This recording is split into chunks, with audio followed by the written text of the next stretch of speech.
दिवस मना रहे हैं, यानी कि लगभग 77 साल हमें आजादी को हो चुके हैं। लेकिन आजादी मिली कहाँ? कोई कहता है भाई भगत सिंह ने आजादी दिलाई, कोई कहता है भाई सुभाष चंद्र बोस ने दिलाई, कोई कहता है भाई महात्मा गांधी ने दिलाई। मैं कहता हूं कि बहुत से लोग अभी भी आजादी से वंचित हैं, वंचित भी हैं, लोगों का शोषण भी हो रहा है। जैसे मेरा ही देख लीजिए आप, कमजोरी ने कितना शोषण कर रखा है मेरा। ऊपर से मैंने गांव में भी 1-2 बार बात रखी है, मेरी पत्नी भी बहुत शोषण करती है मेरा, सिर्फ किसके लिए? कमजोरी की वजह से। मैंने गांव में रखी बात, तो गांव के लोगों ने कहा मेरे से कि भाई देखिए तेरा आपसी मामला है, हम इसमें कुछ नहीं कर सकते, इससे आजादी मुश्किल ही है।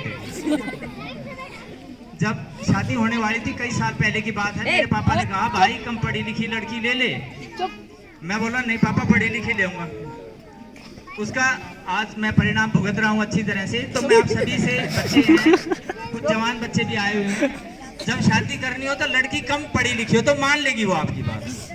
ऊपर से मेरी वाइफ तो टीचर और लगी, टीचर लगी, एक ही डिपार्टमेंट में हो गए, मतलब कहीं भी आप छोटी सी भी गुस्ताखी कर नहीं सकते। मान ले थोड़ी बहुत कमी रह जाए तो प्रिंसिपल मैडम पूरा कर दे, आप तो लेट। तो आजादी कहाँ है? मेरे को ये समझ में नहीं आ रही। आजादी चाहिए, हम आजाद रहे, मन में आए वो करें। आज मैं स्कूल आ रहा था तो मैंने देखा कि कल ना, हाँ, और एक बात अभी याद आई।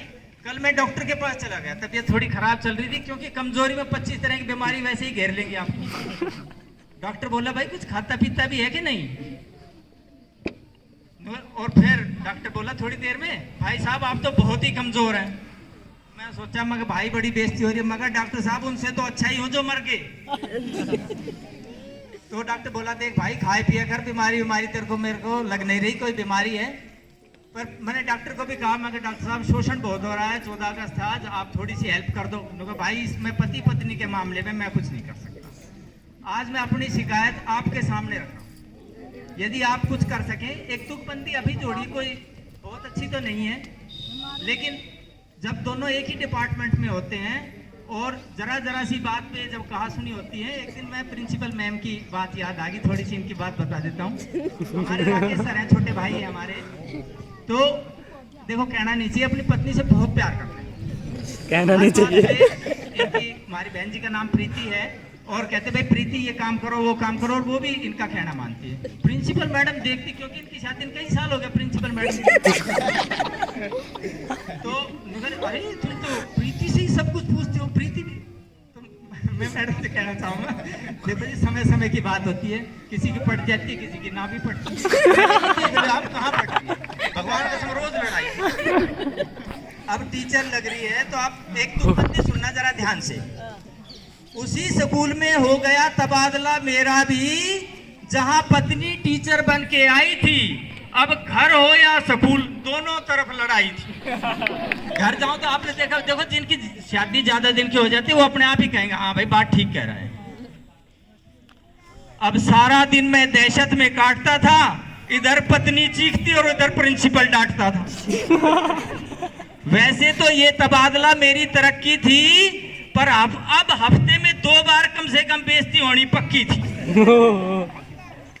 पिछले दिनों बच्चों को पीटते पीटते पत्नी ने जुल्म कर दिए, बच्चों की आड़ में 5-7 डंडे मेरे भी धर दिए।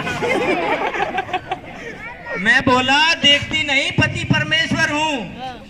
बोली घर चल के उतारूंगी आरती, अभी तो ड्यूटी पर हूँ। कम उतार दी। जीवन मेरे लिए अब सजाए आफ्ता है। सही कहूं भाई साहब, उसके हाथ में डंडा देख के आज भी दिल कांपता है। एक दिन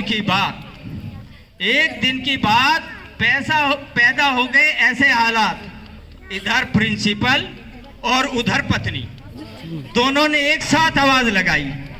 मेरी तो समझ में नहीं आई कि किसकी सुनूं, कहां जाऊं, नौकरी संभालूं या इज्जत बचाऊं।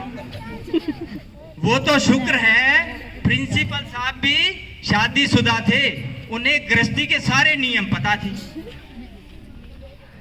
कहने लगे भाई हमारा क्या है, हम तो आज यहाँ कल दूसरे स्कूल चले जाना है, तुझे तो शाम को ही घर पे खाना खाना है और सारा जीवन इसी के साथ बिताना है। जा पहले पत्नी से पूछ क्या बात है। अरे भाई रो मत, मेरे घर में भी यही हालात है। तेरे नहीं, डायरेक्टर साहब तक का यही हाल है। होंगे बाहर अफसर, लेकिन घर में किसकी मजाल है।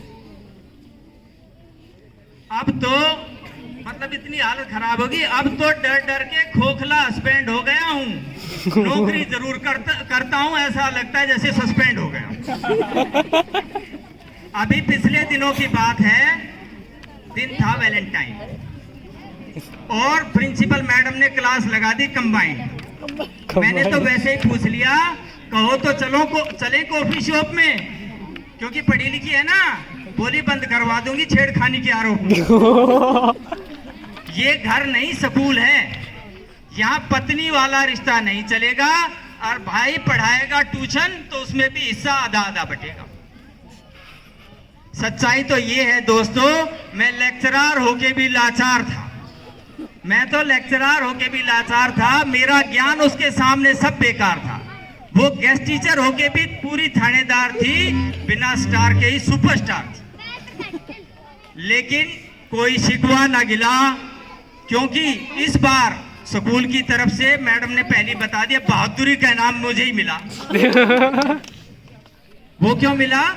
मैडम बोली कि जो व्यक्ति पत्नी के साए में हर वक्त रह सकता है, भला उससे बहादुर कौन हो सकता है। Thank you. बहुत बढ़िया।